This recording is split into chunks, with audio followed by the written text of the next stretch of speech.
ప్రభునందు ప్రియులైన సహోదర సహోదరుని మీకందరికీ ప్రభునేసుక్రీస్తు నామములో పేరు పేరున వందనాలు తెలియచేస్తున్నాను. మన కుటుంబాలని మనల్ని తన ద్వితీయ రెక్కల చాటున దాచి కాచి కాపాడి నడిపిస్తున్న పోషిస్తున్న దేవునికి హృదయపూర్వకంగా మన స్తుతులు చెల్లించబద్దులమై ఉన్నాం. ఇక పునరుద్ధాన దినాన దేవునిని మన కుటుంబంతో కలిసి ఆరాధించడానికి, దేవుని మాటల్లో కుటుంబం కలిసి ధ్యానం చేయడానికి, కుటుంబంగా కలిసి దేవుని ఆశీర్వాదం కొరకు సిద్ధపడడానికి దేవుడిచ్చిన ఈ మంచి అవకాశాన్ని బట్టి దేవుని నామానికి స్తోత్రం కలిగిన గాక. హల్లెలూయా. ప్రార్థన చేసుకొని ఆరాధన కార్యక్రమాన్ని ప్రారంభించుకుందాం. తలలు వంచుదాం. ప్రార్థన. దయగల యేసయ్యా, మీ నామానికి స్తోత్రాలయ. మా కుటుంబాలని, మమ్మల్ని, మా పిల్లలని, మా ఇంట్లో ఉన్న వయసులో పెద్దవారైనా మా కుటుంబీకులని మీరు రెక్కల చాటున భద్రపరిచి కాచి కాపాడి చేస్తున్న ప్రతి మేలుకే నీకు స్తోత్రాలు తెలుస్తాము తండ్రి. భయంకర దినాలలో కాలం చేసిన వారికంటే మేము గొప్పవారము కాకపోయినప్పటికీ నీ కృప, నీ కటాక్షం యందు ఉన్నది కనుక మమ్మల్ని నడిపిస్తున్నారయ్యా. దాన్ని బట్టి నీకు స్తోత్రాలు తెలుస్తున్నాం తండ్రి. ఉదయకాల సమయంలో కుటుంబంగా మీ నామాన్ని గణపరుస్తున్నా మమ్మల్ని, మా కుటుంబాలని ప్రత్యేక రీతిలో దృష్టించి మమ్మల్ని బలపరిచి మమ్మల్ని దీవించిన పదవిపడుతున్నాం యేసయ్యా. మేమందరం కుటుంబాలుగా దీవించబడులాగున, ఆశీర్వదించబడులాగున, నీ కృపకి పాత్రలం కాగలుగులాగున మాకందరికీ నిండారుగా పేరు పేరున సహాయం పదవిపడుతూ ప్రారంభం ముగింపు వరకు సమస్త మీ నామకి మార్గమై మీ అధ్యక్షతలో, మీ ఆధీనంలో క్రమంగా మర్యాదగా జరుగులాగున సహాయం అడుగుతూ మీకే మహిమ, ఘనత, ప్రభావంలో అర్పిస్తూ యేసు నామమున ప్రార్థించి పొంది ఉన్నాం పరమ తండ్రి. ఆమేన్. మనందరం కలిసి కుటుంబముగా దేవుని నామాన్ని గణపరచడానికి సిద్ధపడదా. మన స్తుతి క్వైర్ ముందుకొచ్చి పాటలు పాడుతున్నప్పుడు వారితో కలిసి కుటుంబంగా వారితో ఏకీభవించి పాడుతూ దేవుని నామం గణపరుస్తూ మన గృహాలని దేవుని ఆరాధన స్థలాలుగా తయారు చేసుకుందామని మీ ప్రేమతో మనవి చేస్తున్నాను.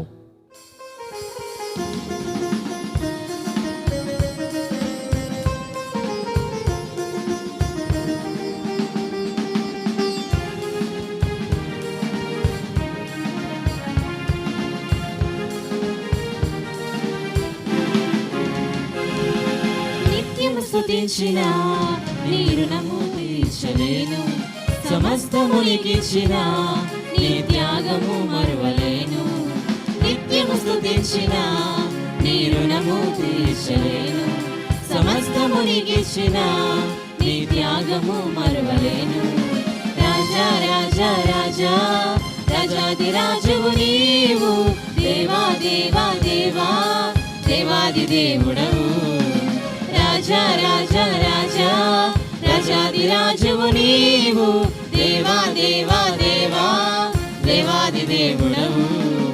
నిత్యము స్తుతించిన నీ రుణము తీర్చలేను, సమస్తము నీకిచ్చిన నీ త్యాగము మరువలేను.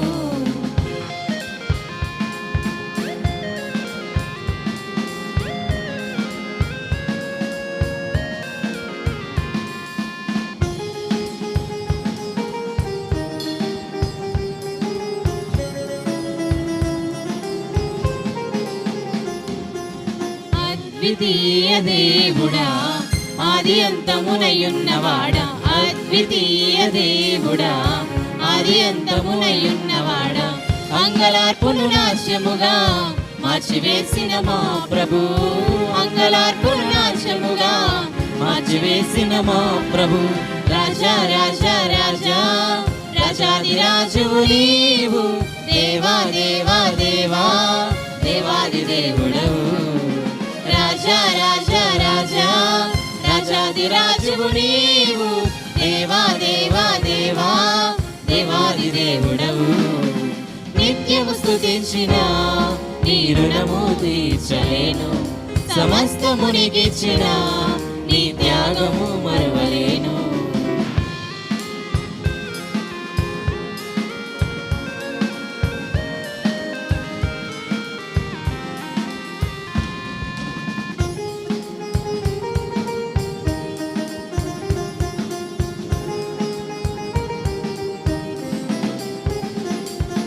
జీవమైన దేవుడా, జీవమిచ్చునాథుడా, జీవమైన దేవుడా, జీవమిచ్చిన నాదుడా, జీవజలపులు బుగ్గ ఎద్దకు నన్ను నడిపిన కాపరి, జీవజలపులు బుగ్గ ఎద్దకు నన్ను నడిపిన కాపరి.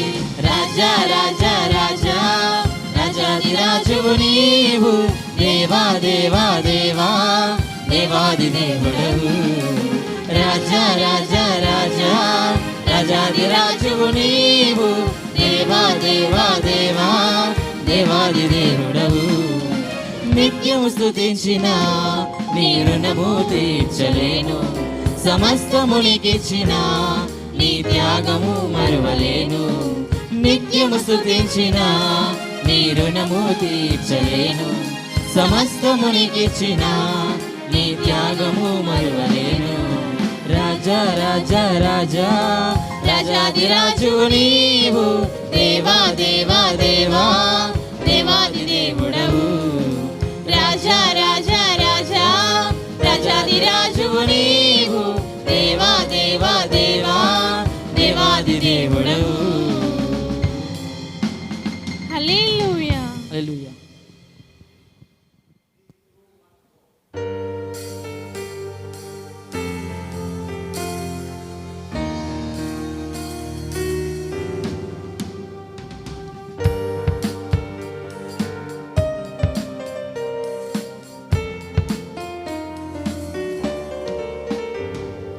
నీవే నా రక్షణ, నీవే నిరీక్షణ, నీవే నా దీవెన, నీవే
మన స్తుతి వారితో కలిసి పాటలు పాడినందుకు మిమ్మల్ని ప్రేమతో అభినందిస్తూ ఉన్నాను. మరికొద్ది రోజుల్లో, మరికొద్ది వారాల్లో పరిస్థితులన్నీ కూడా సద్దుమణగాలని మనమందరం కలిసి దేవుని సన్నిధిలో దేవుని నామ కనపరిచే సమయం దేవుడు మనకు అందించాలని మన దేవుని ప్రార్థనలో మీరు జ్ఞాపకం చేసుకున్నాను తెలుసు. ఇంకాస్త భారంగా ప్రార్థన చేద్దాము.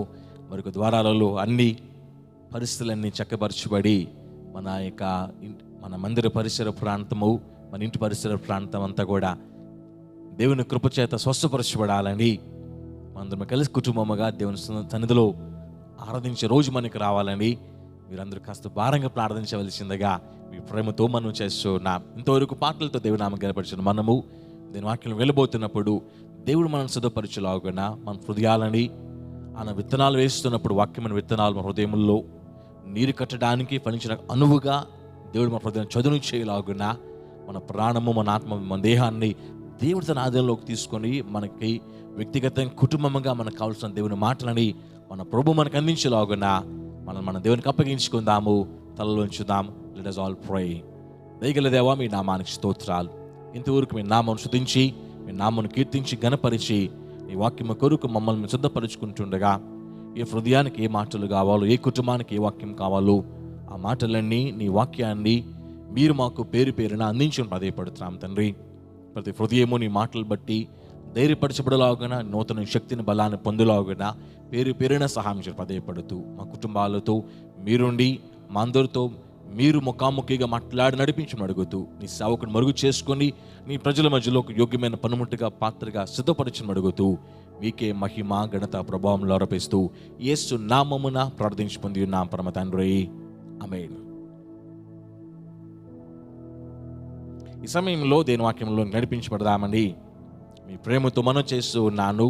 ఈ సండే సర్వీస్ కొరకు నేను దీని వాక్యం సిద్ధపడుతున్నప్పుడు యేసే చేసిన అద్భుతాలన్నీ పరిశీలన చేస్తున్నాను. నా బైబిల్ స్టడీలో పరిశీలన చేస్తున్నప్పుడు యేసే చేసిన అద్భుతంలో ఒక అద్భుతాన్ని కాస్త లోతుగా అధ్యయనం చేద్దామని, కాస్త లోతుగా మనం అందరం కలిసి పరిశీలన చేద్దామని ఆలోచన దేవుడు కలిగించినప్పుడు ఆలోచన మధ్యలోకి వస్తూ ఉన్నా. Let us all open our Bibles to John chapter 5. యోహాను సువార్త 5వ అధ్యాయంలో యేసే చేసిన అద్భుతాన్ని కాస్త లోతుగా మనం పరిశీలన చేయడానికి మన బైబిల్స్ మనం తెరిచి కుటుంబంతో కలిసి కూర్చొని దీని వాక్యం ధ్యానం చేద్దామని మీ ప్రేమతో మనం చేస్తూ ఉన్నాం.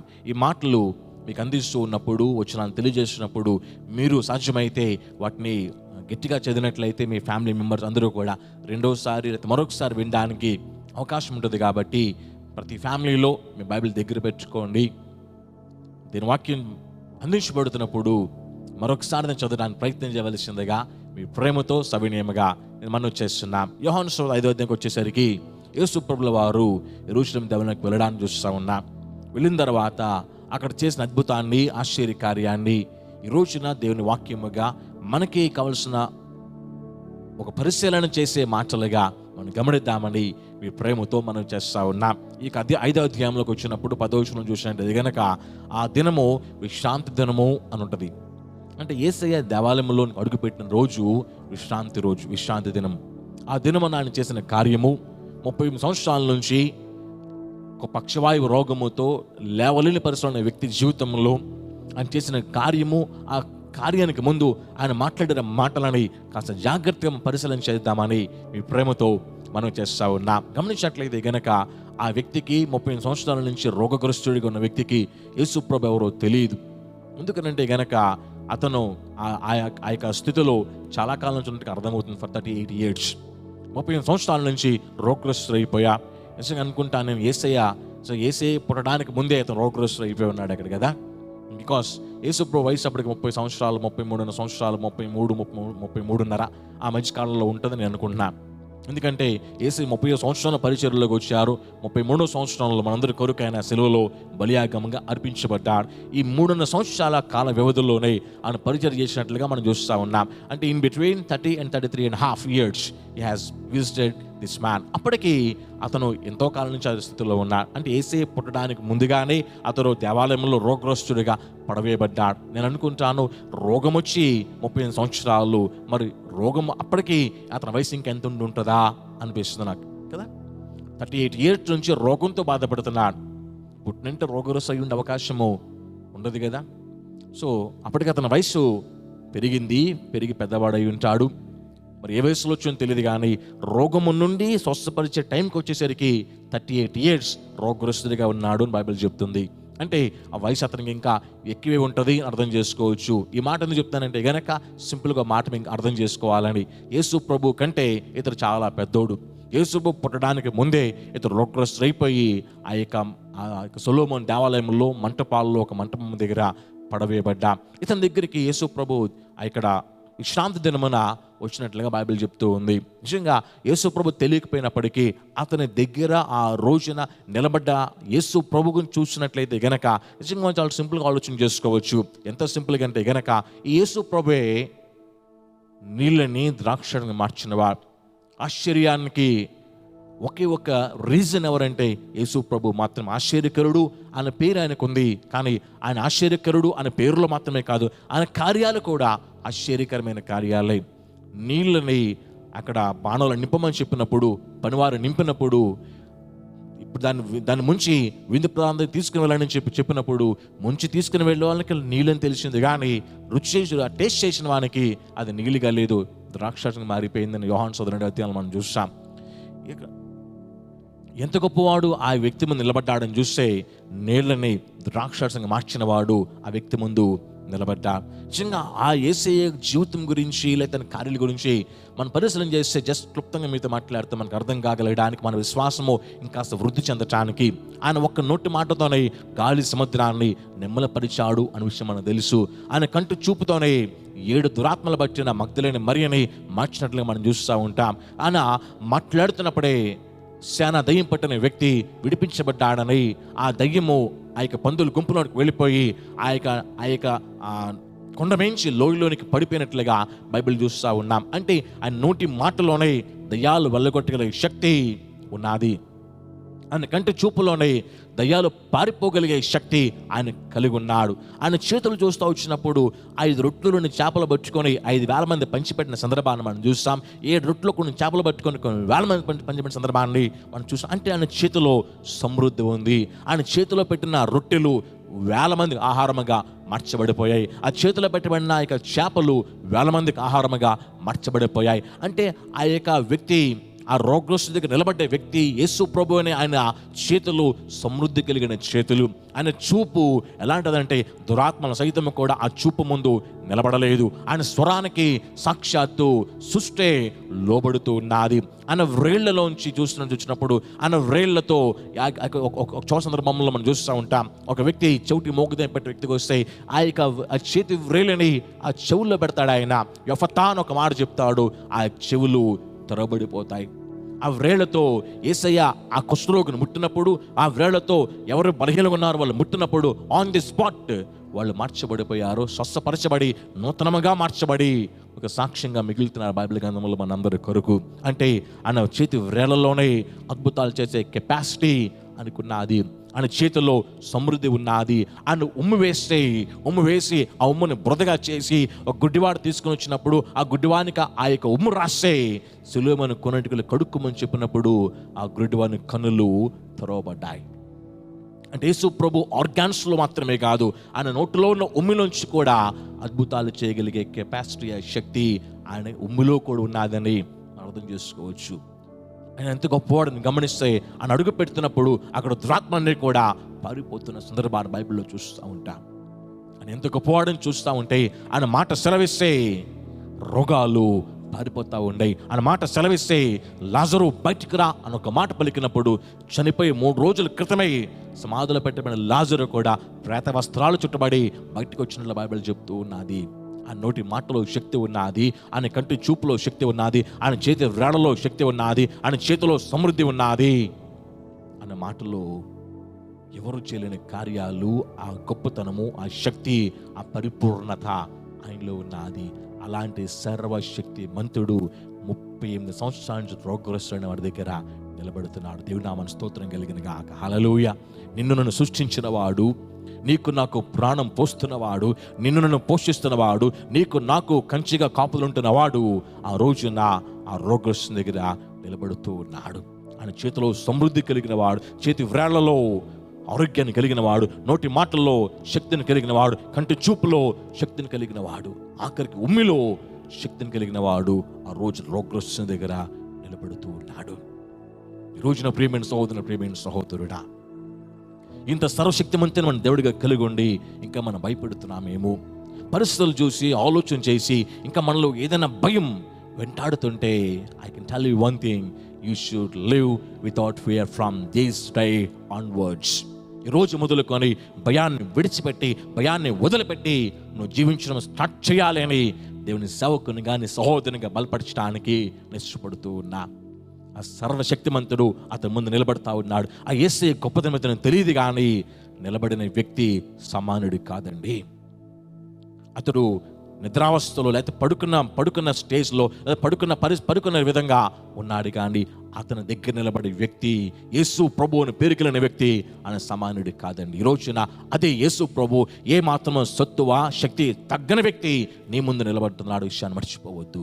నీ కుటుంబం ముందు ఆయన నిలబడ్డాని విషయము మర్చిపోవద్దు. నీ పరిస్థితుల్లో నీ పక్షంగా నిలబడ్డాని విషయాన్ని మర్చిపోవద్దని ప్రేమతో మనం చేస్తున్నాం. ఆ రోజున ఆకాశాన్ని గద్దించిన వాడు, ఆ రోజు సముద్రాన్ని గద్దించిన వాడు, తుఫాన్ని తన మాటతో అణిచివేసిన వాడు నీ పక్షంగా నీ దగ్గర నిలబడ్డాని విషయాన్ని నువ్వు మర్చిపోవద్దు. సమృద్ధి కలిగిన చేతులు కలిగిన దేవుడు నీ పక్షంగా నాడని విషయాన్ని మర్చిపోవద్దు. రక్తములో శ్వాసపరిచే గుణాన్ని కలిగిన దేవుడు నీ పక్షంగా నాడని మర్చిపోవద్దు. చేతి వేళల్లో స్వచ్ఛత కార్యాలు చేయగలిగిన దేవుడు నీ పక్షం ఉన్నాడని మర్చిపోవద్దు. కంటి చూపుతో ప్రతి దురాత్మని వెళ్ళగొట్టగలిగిన దేవుడు నీ పక్షంగా ఉన్నాడని మర్చిపోవద్దని ప్రేమతో మనం చేస్తున్నా. విశాలమైన మనసు కలిగిన వాడండి మన ప్రభువు. ఎంత విశాలమైన మనస్సు అని అంటే, క్రీస్తు కలిగిన మనసు మీరు కలిగి ఉండంటాడు ఫిలిప్పీయులకు రాసిన పత్రిక అపోస్తలుడైన పౌలు. మనందరి కొరకు విమోచన ఖరీదనంగా తనను అప్పగించుకోవడానికి ఆకాశం నుంచి భూమి మీదకి దిగి వచ్చిన పరమ ప్రభువు క్రీస్తు ప్రభువు ఆయన నీ ముందు నిలబడి ఉన్నాడు.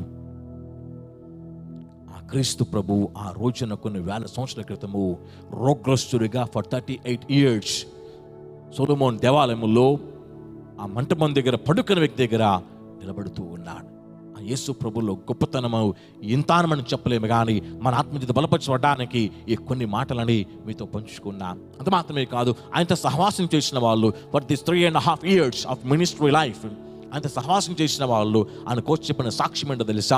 అనేక మంది సాక్ష్యాలు మన మధ్యలో బైబిల్లో ఉన్నాయి కానీ మనకు అర్థం కావడానికి కొన్ని మాటలని మీకు నేను చెప్పడానికి ఇష్టపడుతూ ఉన్నా. మొట్టమొదటి చూస్తూ వచ్చినప్పుడు అంటాడు అక్కడ, బాప్తిస్మం యోహాను యేసు ప్రభువును చూచి అంటాడు, దేవుని గొర్రె పిల్ల, లోక పాపములు మోసుకొని పోవు దేవుని గొర్రె పిల్ల. యోహాను సువార్త 1వ అధ్యాయంలో 36వ వచనం చూస్తాం.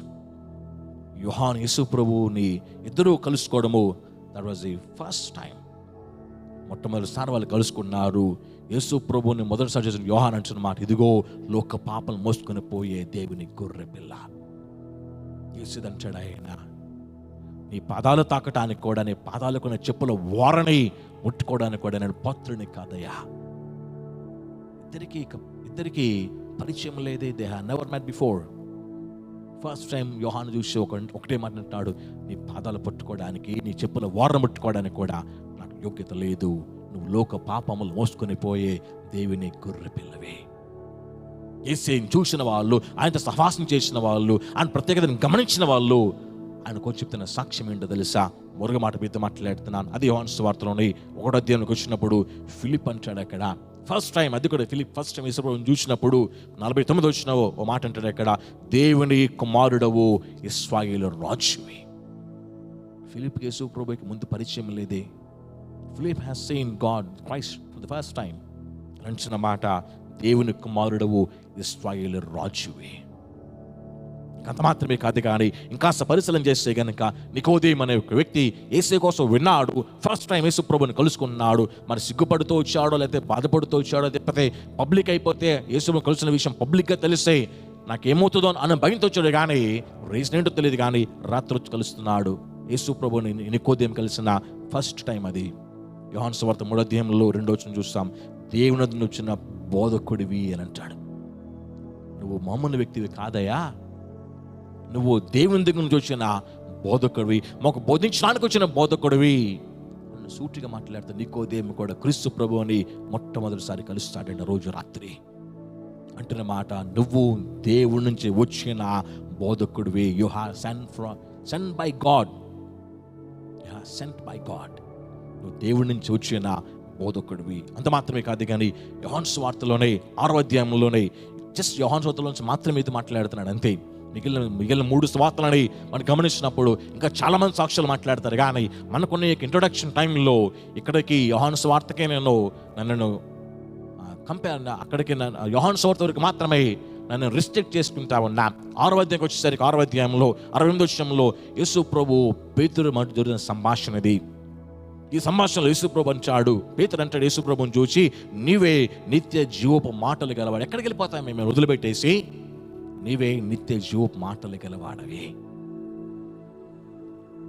పేతురు గారు యేసు ప్రభుని చూసి చెప్తున్న ఒక మాట, నువ్వే నిత్య జీవపు మాటలు గలవాడవి. ఎక్కడికి వెళ్ళిపోతాం మేము?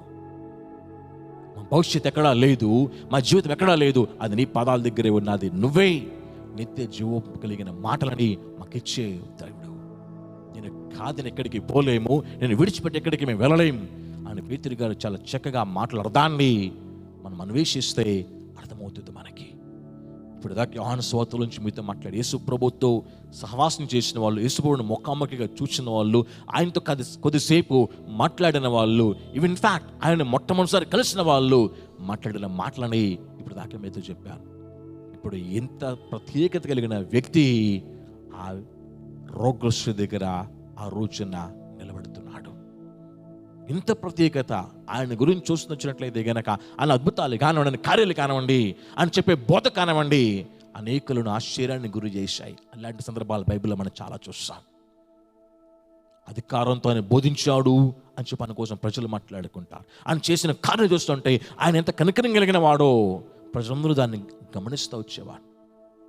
అధికారంతో బోధించగలిగిన స్థాయి కలిగిన వ్యక్తి, కనికరిగిన దేవుడు ఆ రోజున 30 సంవత్సరాల నుంచి రోగగ్రస్తుడిగా మంచాన పడిపోయిన వ్యక్తి దగ్గర వచ్చి నిలబడుతూ ఉన్నాడు. ఈరోజు నా ప్రియమైన సహోదరుడా, ఆ రోజు యేసు ప్రభువుని గురించి చూసిన వాళ్ళు, ఆయనతో మాట్లాడిన వాళ్ళు, ఆయనతో సహవాసం చేసిన వాళ్ళు, ఆయనతో కొద్దిసేపు ఆ యొక్క మాటలని ఎక్స్చేంజ్ చేసుకున్న వాళ్ళు, ఆయన ప్రత్యేకతను ఎంత చక్కగా మనకి వివరించారో, ఈ వేళ వరకు ఈ టైం దాకా ఆయన ప్రత్యేకతలో ఏ మార్పు రాలేదు, రాబోదు అని చెప్పడానికి ఇష్టపడుతున్నాను.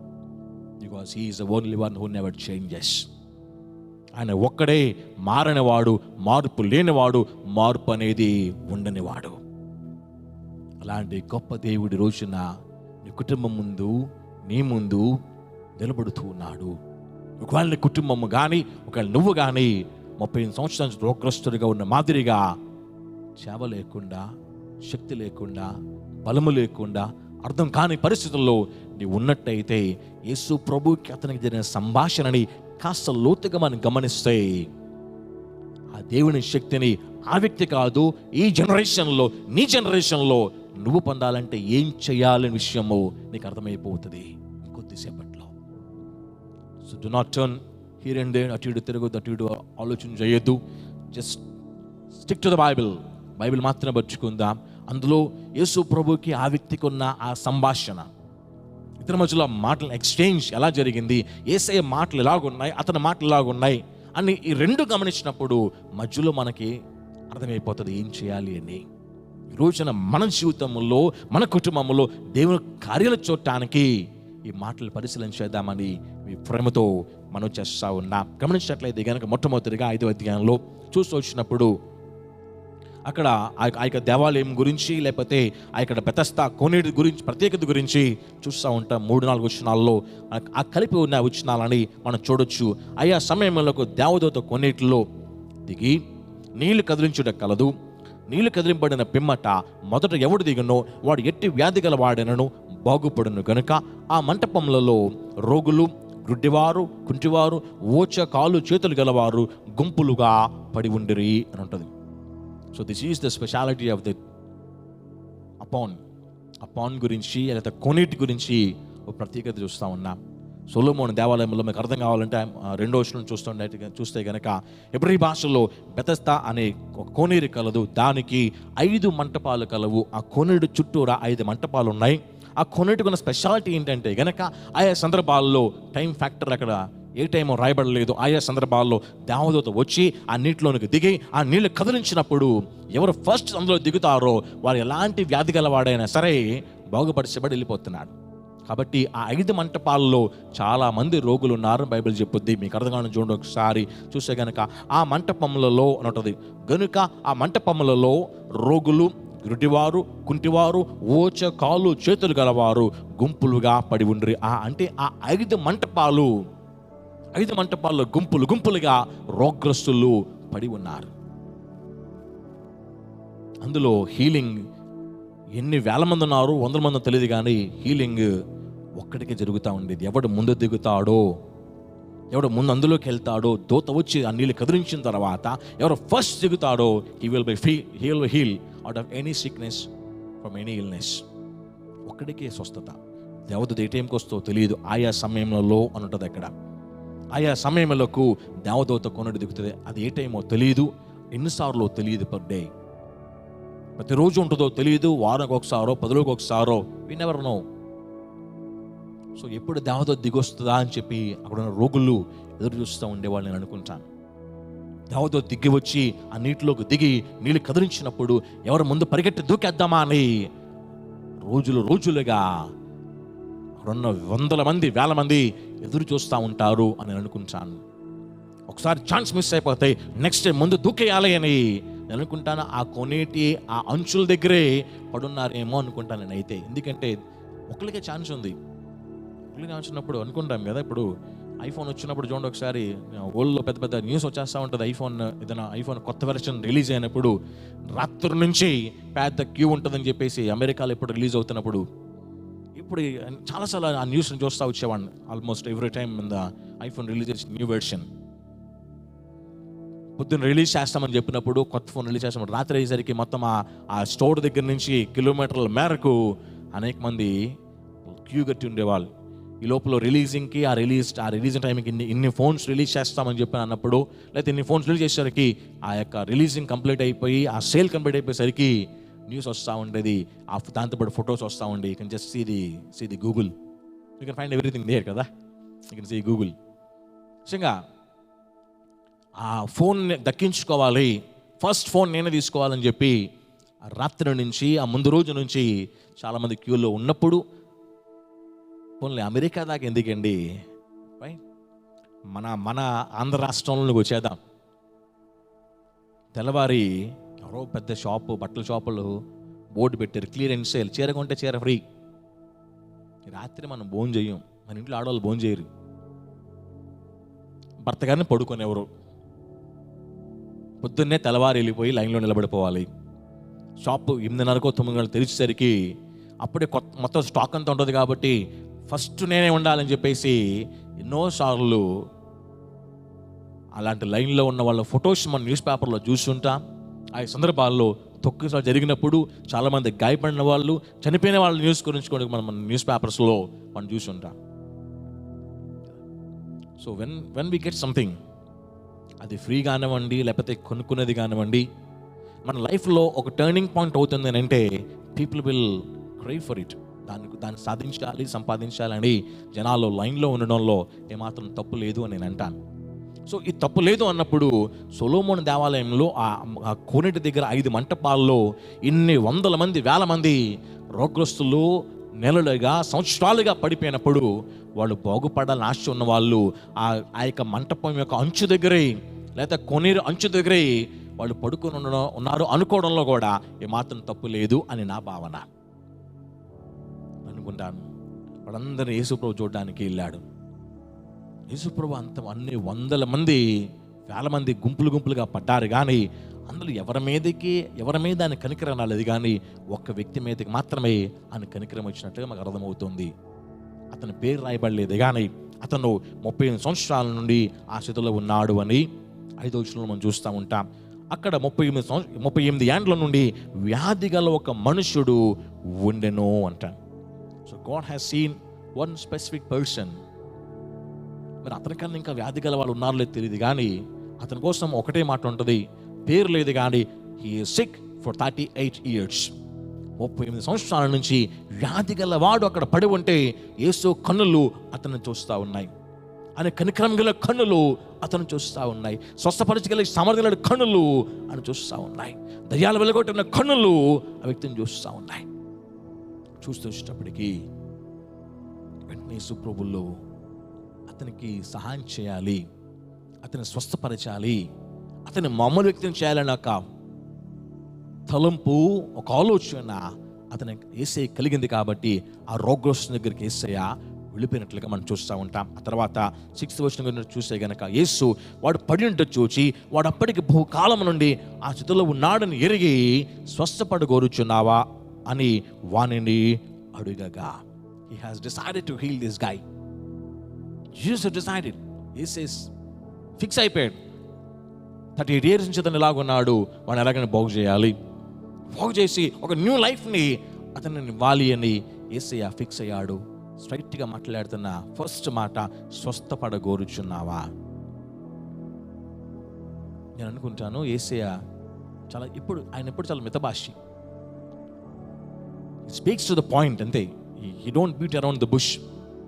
చుట్టూరా విషయం చిన్నది, ఎక్స్ప్లెనేషన్ పెద్దదిలా ఉంటుంది. యేసు దగ్గర విషయం పెద్దది, ఆయన మాట చాలా చిన్నది. ఫస్ట్ మాట్లాడుతున్న ఒకటే మాట, స్వస్థపడాలి అనుకుంటున్నావా.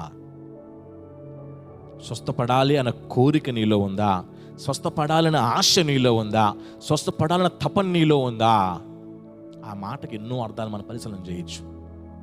ఏ అర్థంకి వెళ్ళినా ఒక మాటకు వస్తుంది, నీ మనస్సులో ఏముంది? స్వస్థపడాలని ఆశపడుతున్నావా?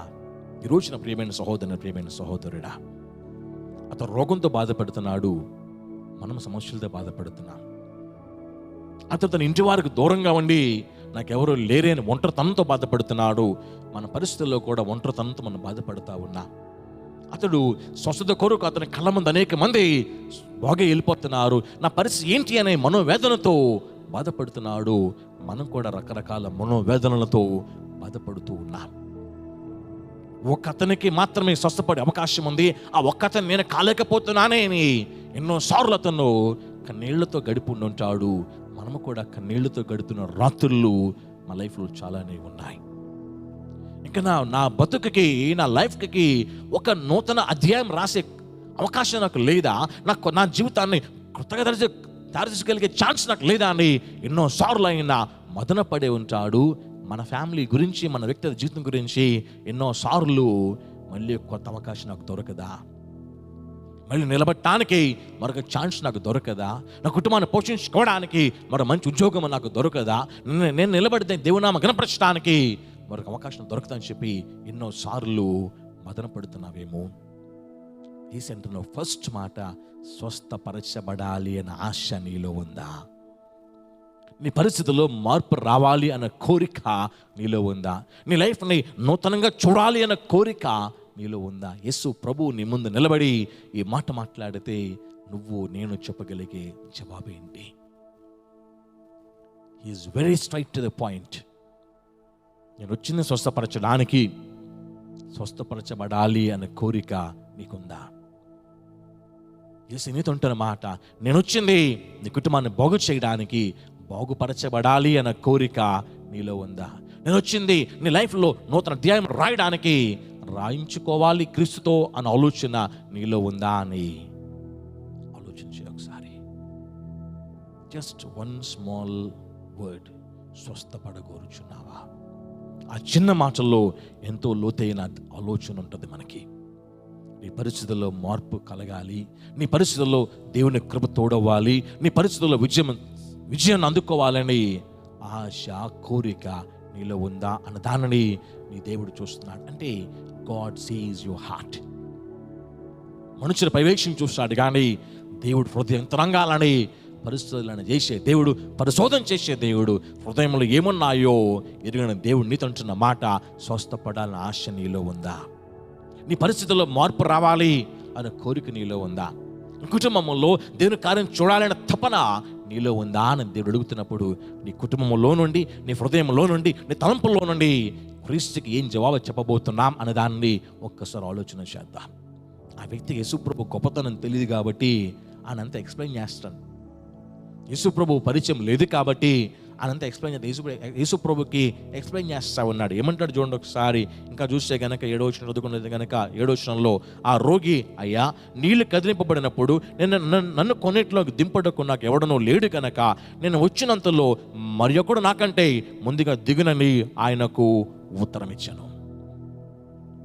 నన్ను దింపడానికి ఎవరు లేరు, నేను దిగడానికి ప్రయత్నం చేసి దిగడానికి నాకున్న ఓపిక అంతా కూడగట్టుకొని నేను ప్రయత్నం చేస్తా ఉంటే నాకంటే ఎవడో ముందు వెళ్ళిపోతున్నాడు, నా కళ్ళ ముందు బాగోతున్నాడు, వెళ్ళిపోతున్నాడు.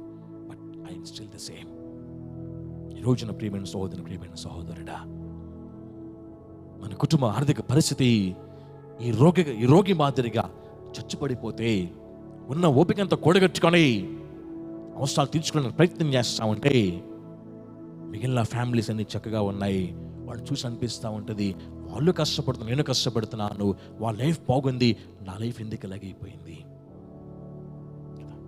అనుకుంటాను. రోగి ప్లేస్లో ఉండి తన కళ్ళ ముందు తను ఉన్న ఓపిక అంతా కూడగట్టుకొని, because he is not able to walk for 38 years, he was light sick.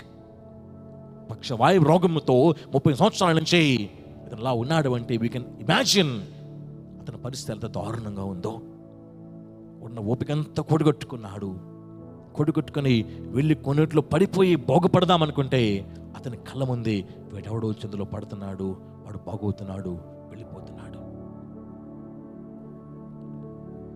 మనకున్నదంతా మన పిల్లలకి అందించి వాళ్ళ ఫీజులు కట్టి వాళ్ళకి ఏం కావాలని సమకూర్చిపెట్టి వాళ్ళని చక్కని చదివిస్తూ ఉంటే నీ బిడ్డకి ఉద్యోగం రావడానికి ఎన్నో ప్రయత్నం చేస్తున్నావు, కానీ ఉద్యోగం రావడం లేదు.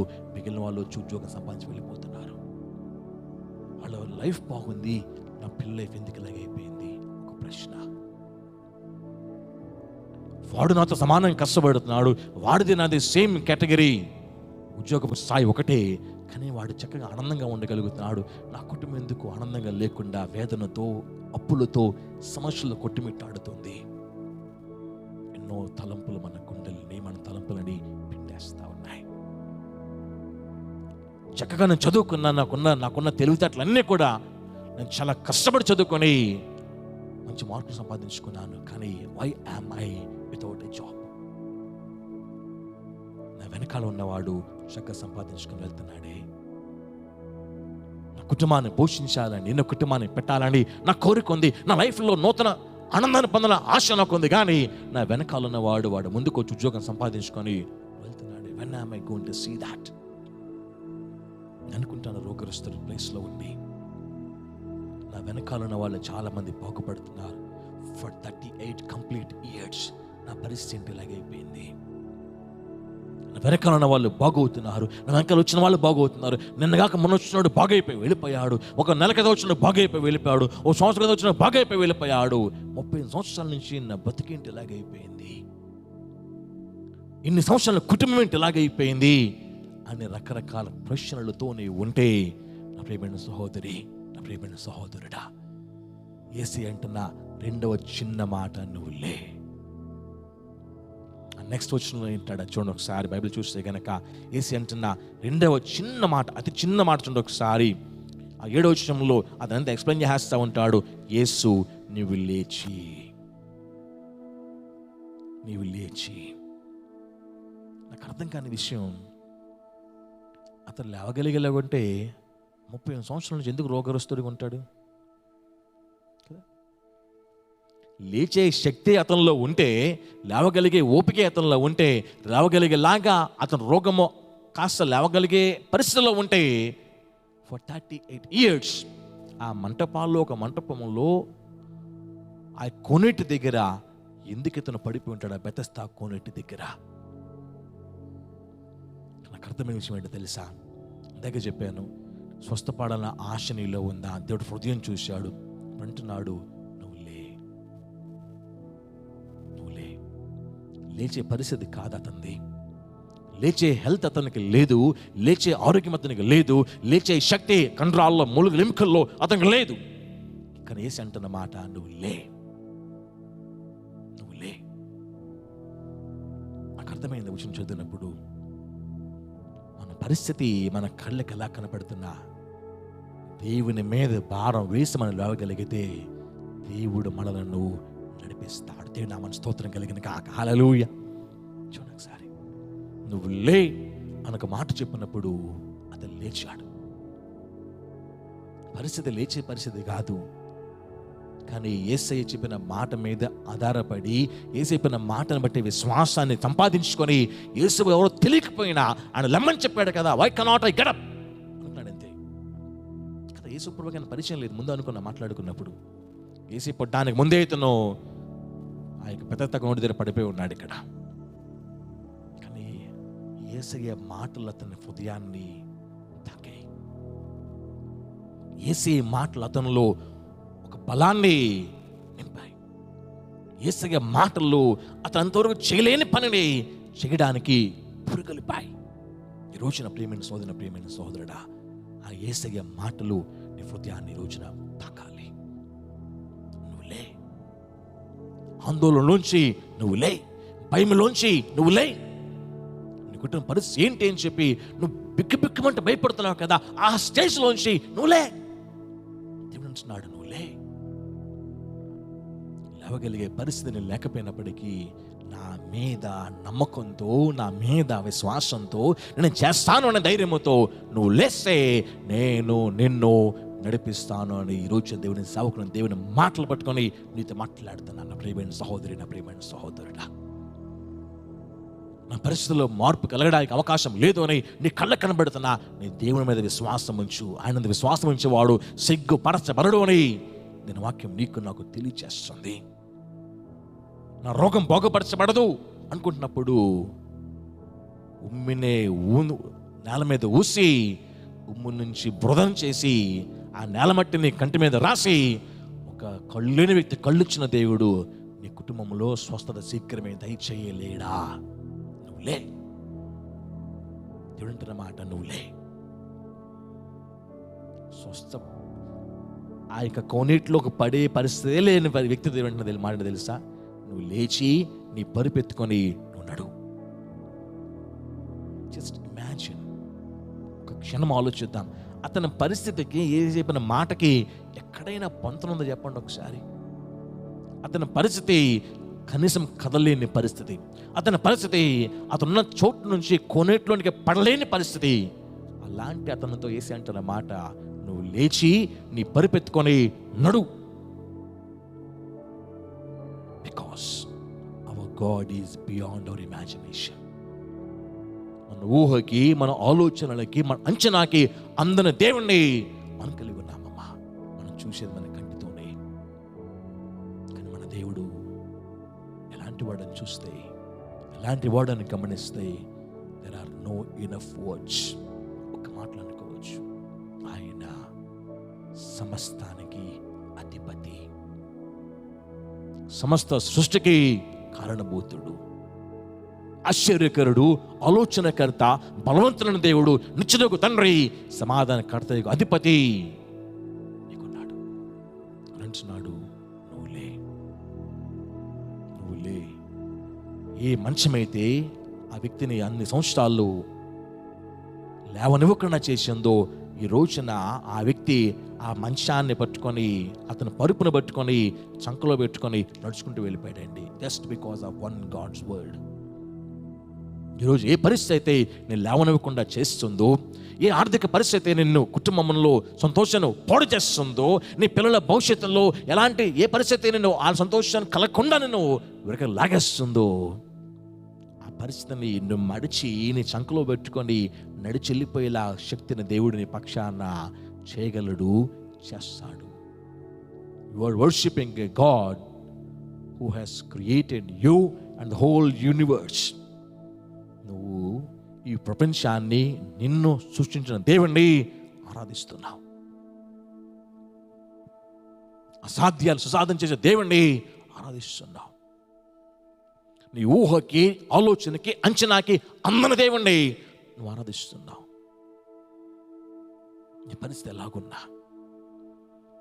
నీ కుటుంబ పరిస్థితి ఎలాగున్నా, నీ ఆర్థికం ఎలాగున్నా, నీ ఆరోగ్యం ఎలాగున్నా, నీ భవిష్యత్తు ఆలోచన చేసినప్పుడు ఎన్ని రకరకాల ప్రశ్నలతో తలమునకలైపోతున్నా సరే, నీ దేవుడు వాటి అన్నిటికీ పైన ఉన్నవాడు. నీ దేవుడిని సమస్యకి పైన ఉన్నవాడు. నీ దేవుడిని పిల్లల భవిష్యత్తుకై పైనవాడు, నీ దేవుని నీ అనారోగ్యానికి పైనవాడు, నీ దేవుని ఆలోచన అంతటికీ పైనవాడండి అని అంటున్నాడు. నువ్వు లేవాలి అన్న తపన నీలో కలగాలి, పరిస్థితుల్లో మార్పు చూడాలన్న తపన నీలో కలగాలి. నేను అనుకుంటాను నువ్వు లే అని అన్నప్పుడు అతను ఫీల్ ఎలాగుంటుందేమో అనుకుంటాను. ఎప్పుడైనా నేను లేవకపోతే ఎవరో ఒక ఆయన నాతో మాట్లాడుతున్నాడు, ఎవరో నాకు తెలియదు కానీ ఈయన మాటల్లో శక్తి ఉంది, ఈయన మాటల్లో గొప్పతనం కనబడుతుంది, ఈయన మాటల్లో మనసును తాకుతా ఉన్నాయి, ఇప్పుడైనా ఓపిక చేసుకుని లేవకపోతే నా భవిష్యత్తు ఏమైపోతుందో అన్నతో ఆలోచించుంటాడేమో అనుకుంటాను నేను. అందుకే నువ్వు లేచి పరిపెత్తి నడు అని చెప్పిన వెంటనే అతడు లేచి వాక్యం చెప్తుంది. God didn't give him hand. ఏసే చెయ్యిచ్చి నువ్వు లేనంటే వేరేగా ఉండను. ఏసి చెయ్యవలా, ఏసే జీసస్ జస్ట్ స్పీకింగ్ అంతే, ఏసే మాట్లాడుతున్నాడు అంతే. ఆయన చెయ్యవలా అని మాట్లాడుతూ నువ్వు లేచి నీ పరిపెత్తుకొని నడు అని చెప్పిన వెంటనే వాక్యం చూడండి ఒకసారి. తర్వాత చూస్తే వెంటనే వాడు స్వస్థత పొంది తన పరిపెత్తుకొని నడిచాను. ఈ ఫ్రేస్లో ఈ వచనాల్లో ఏసే చెయ్యిచ్చినట్టు కనపడదు. Just he was speaking, but he's looking into his heart. మాట్లాడుతున్నాడు కానీ ఆయన హృదయం ఏ ఆలోచన చేస్తుందో, హృదయంలో ఆలోచన ఎలాగుందో ఏసై గమనిస్తుంది. ఎందుకంటే ఆయన హృదయ పరిశోధకుడు కాబట్టి. ఈరోజు నా ప్రియమైన సహోదరుడా, ఈ దేవుని మాటలు వింటున్నప్పుడు నీ హృదయం ఎలా స్పందిస్తుందో, ఎలా ప్రతిస్పందిస్తుందో ఏసై చూస్తాడు. లేవాలని తపన నీలో ఉందా? దేవుని కార్యము ఇప్పుడు కాకపోతే ఇంకెప్పుడు చూడాలి. ఎలాగైనా ఆయన పాదాలు పట్టుకొని, ఆయన మాటలు చేతబట్టుకొని, విశ్వాసాన్ని కూడగట్టుకొని ఆయన అడిగి సాధించాలన్న తపన నీలో ఉందా? ఆ తృష్ణ నీలో ఉందా? ఆ తాపత్రయం నీలో ఉందా అని యేసే చూసినప్పుడు what are you going to show him from your heart?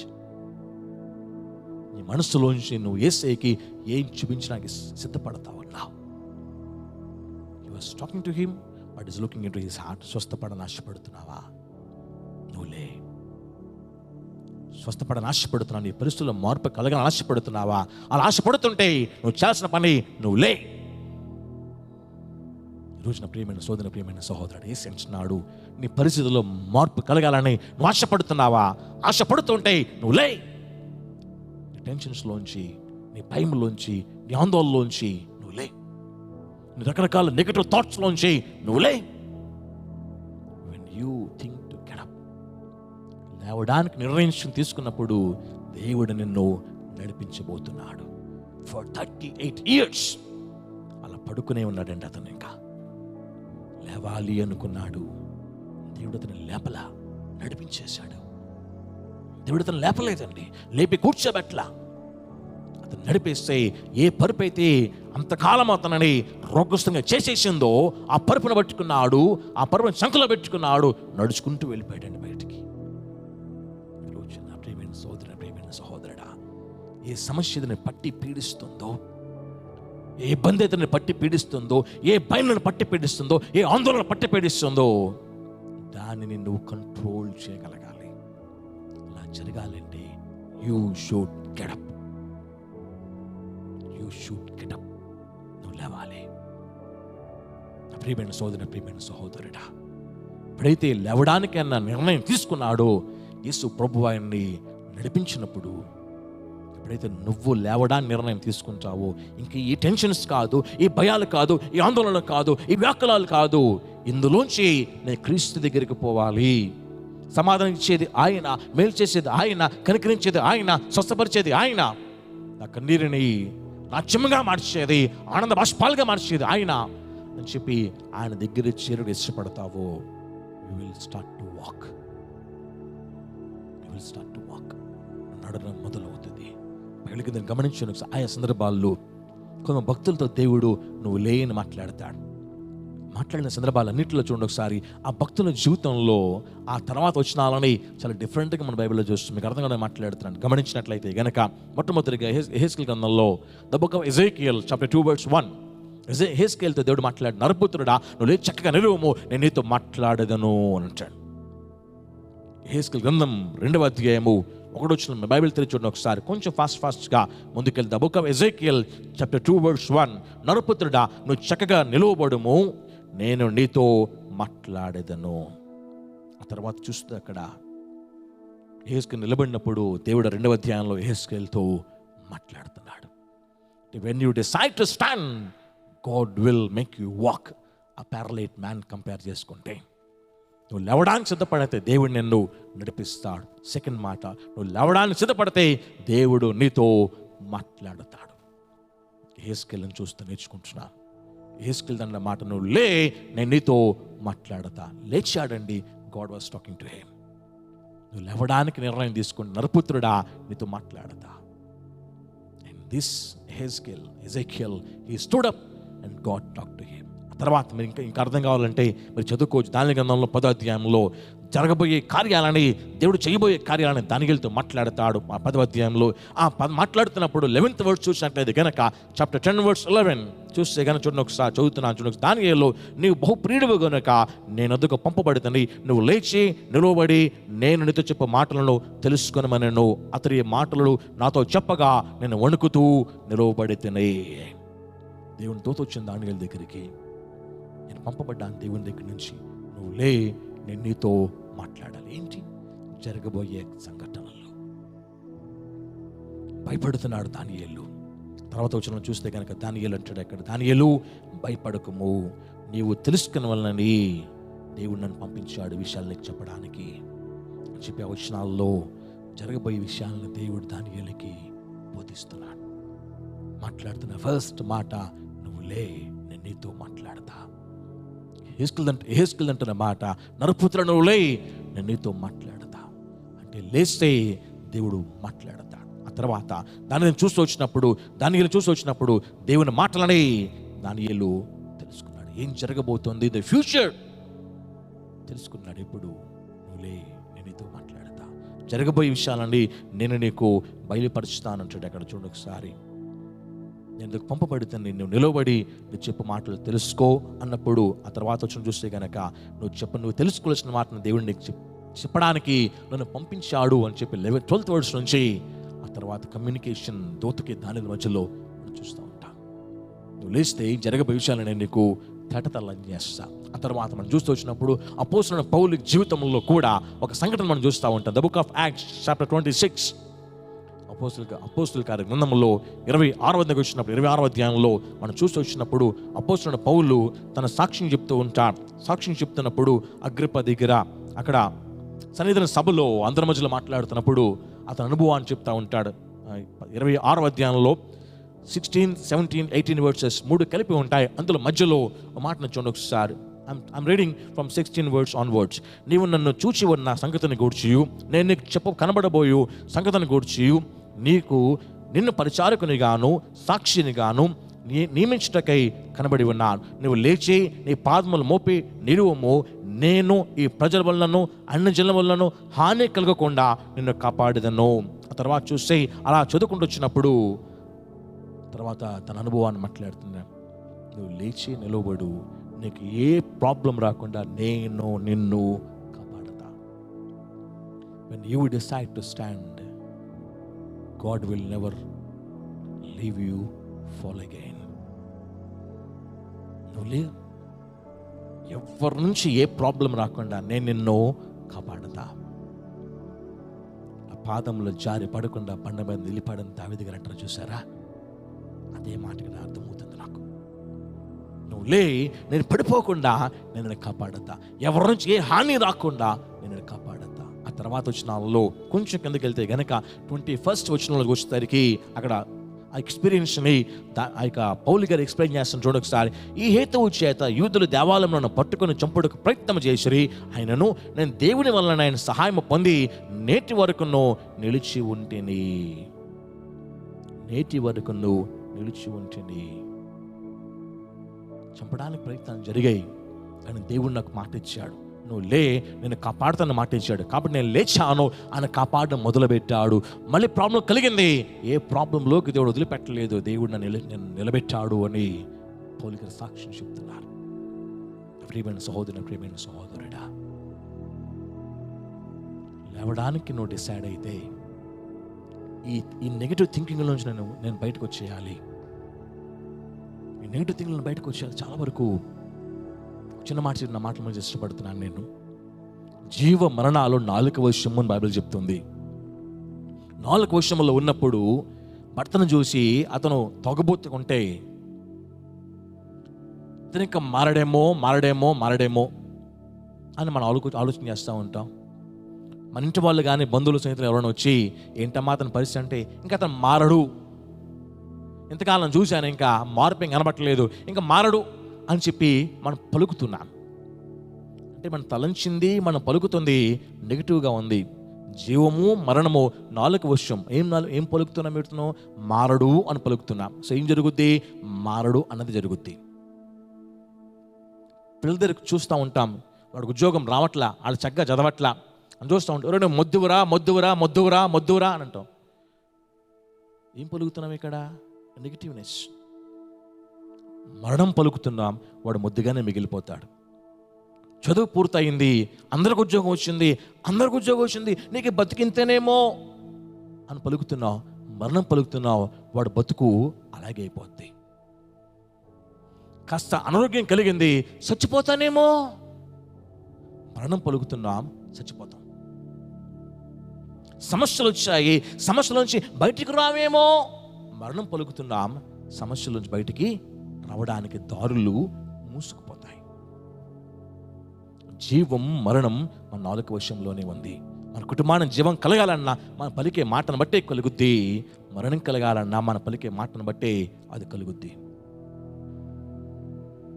So ఆ నెగిటివ్ థింకింగ్లోంచి నువ్వు లే, ఆ మరణ భయంలోంచి నువ్వు లే, నీ పిల్లల భవిష్యత్తులో గురించి నీకు వస్తున్న రకరకాల ఆలోచనలోంచి నువ్వు లే. దేవుడు నిన్ను నడిపిస్తున్నాడు, నీ పిల్లలని నడిపిస్తున్నాడు, తన నామ మహిమార్థమై నడిపిస్తున్నాడండి. Not for you and for me but for his glory. నీ కొరకు నా కొరకు కాదని చేసే కార్యము తన నామ మహిమార్థమై అని కార్యం చేస్తాడు. నువ్వు లేస్తే ఆ నెగిటివ్ థింకింగ్లో ఉండిపోయి దేవుడు కార్యం చేయమని అంటా ఉంటే అసలు ఎలా జరుగుద్ది? నెగిటివ్ థింకింగ్లో ఉండిపోతున్నా, మనం మాట్లాడే మాటలు నెగిటివే, మన తలంచే తలంపులో నెగిటివే, నెగిటివ్నెస్లో ఉండి పాజిటివ్గా దగ్గర కార్యం ఎలా జరుగుద్ది? It will never happen until you get up from that negativeness. ఆ నెగిటివ్నెస్లోంచి బయటకు రానంత వరకు జరగదు. ఆ నెగిటివ్ థింకింగ్లోంచి బయట రానంత వరకు దేవుని కార్యాలు జరగవు. అతని పరిస్థితి ఇంకా చచ్చబడిపోయిన పరిస్థితి. దేవుడు అంటున్నాడు, నువ్వు లేవాలని తపనతంలో కలిగింది. దేవుడు అతనిని నడిపించేశాడండి. లేవాలని ఆలోచన యెహెజ్కేలు కలిగింది. దేవుడు యెహెజ్కేలుతో మాట్లాడాడు. లేవమని దేవుడు చెప్పినప్పుడు దానియేలు లేచాడు. జరగబోయే విషయాన్ని దేవుడు దానియేలుతో మాట్లాడాడు.